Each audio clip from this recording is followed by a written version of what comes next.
तो भर्सिस रे मैडॉग रो auxiliary light आज इंस्टॉल होजी।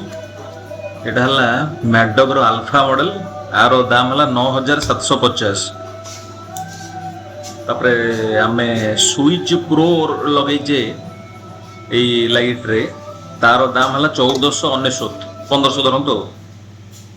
तापरे जो वायर हार्नेस प्रो लगी या दाम भी सही 1500।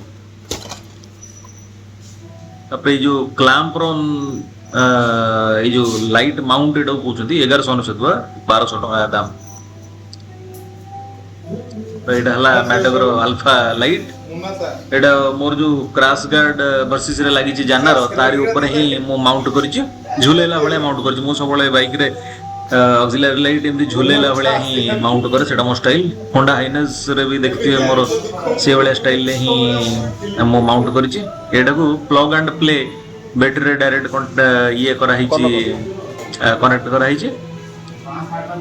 आ मु एटा मैड बाइक और गैरेज जो अछि भुवनेश्वर रे तांकर पाखरे एटा लगेली। तांकर पाख किनिले से नेट रे जा प्राइस साइड रे मैडॉग रो तांका पाखे से सेम प्राइस।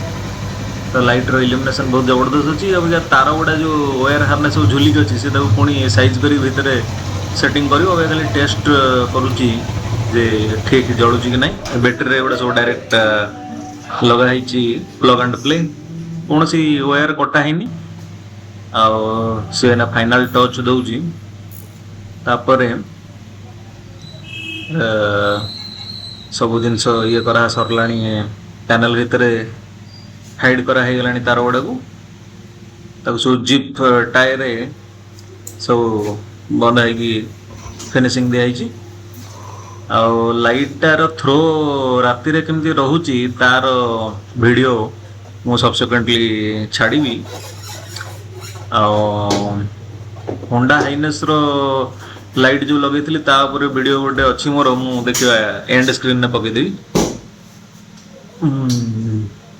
तो आगू वीडियो पड़ो अंधार केमती लाइट परफॉर्मेंस देखेबी। अब खाली देखिली आज वीडियो ये पुणी नेक्स्ट वीडियो देखा।